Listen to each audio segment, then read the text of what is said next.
We're joined today by Prentice, Managing Director of Cosmo Metals. Ian, thanks for your time. Great to be with you, David. Developing a multi-commodity strategy across assets in Western Australia and New South Wales. Let's touch on WA first. Yep. Can you talk about the assets and why they're so exciting?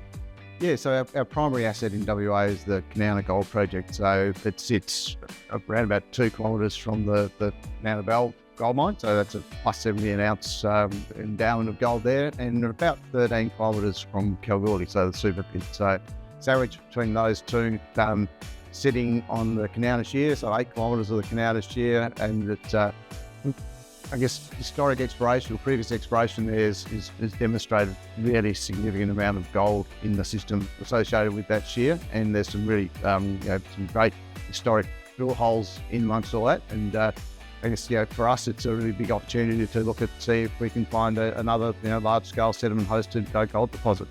And what work's being done and what excites you about this project?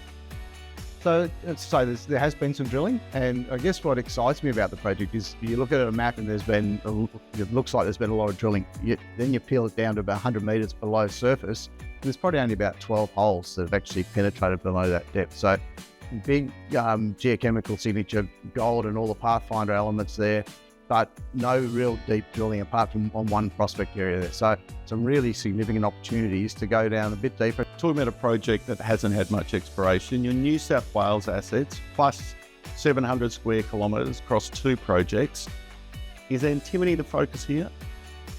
So it's a really interesting part of the world. So we got into these projects because the New South Wales Geological Survey did some prospectivity analysis last decade and identified those 2 project areas as being the highest prospectivity for antimony and gold. So orogenic antimony gold in those areas. So that's what really attracted us to those areas. So really strong potential for antimony. We've got Lavoto developing the Hillgrove deposit not so far away from us. So and antimony is a really interesting one. There's a lot of other mineral endowment in those areas as well, and as you say, really large area. But I guess the lead onto that was on the antimony prospectivity. At Bingara, you've done the first drilling in over 30 years. What did you learn from that campaign, and how does it shape your thinking with this project? Yeah, so I guess, again, one of the real attractions for us was we've got both areas, Bingara and Nundle, have had a lot of historic mining, but dating back to the mid-1800s, both gold and copper mining. But as you just said, it hasn't been explored for decades. So the last drilling at the Bingara was in the 90s. Prior to that, there was a bit of drilling in the 80s. And even then, there was only, in the area where we've just drilled, there were 54 holes drilled, average depth of 30 odd metres. So hadn't been really touched. And the drilling they did do actually got some really nice gold intersections. So we followed that up, and we've got a really nice hit there, 6 metres at 10 grams per tonne, adjacent to that historic work.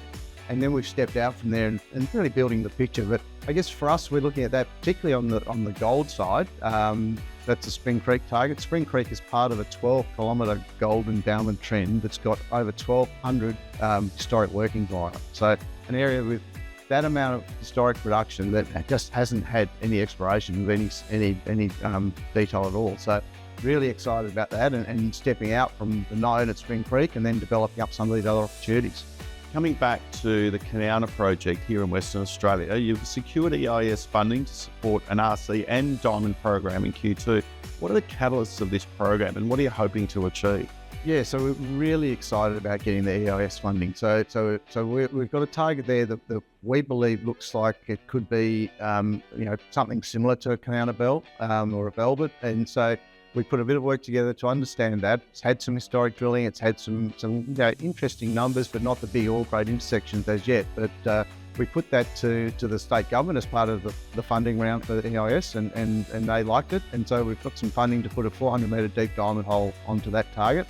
And then in conjunction with that, we're going to do another 500 or 600 metres of RC to test some of those other areas where you've got really strong geochem, but no drilling below 100 metres vertical. So that's going to happen, let's say Q2. So it's happening very, very soon. We're in the middle now of a entitlements issue. So we'll come out of the entitlements issue fully funded to really execute that program and move into that drilling phase. And then from there, the next catalyst will be over at Bingara, where we're looking at actually drilling on a copper target, a VMS copper target, which is, again, really exciting opportunity within that portfolio.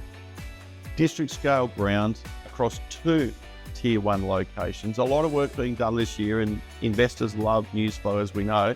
Exciting times ahead for Cosmo and its shareholders. Ed, thanks for your time. Fantastic. Thanks, David.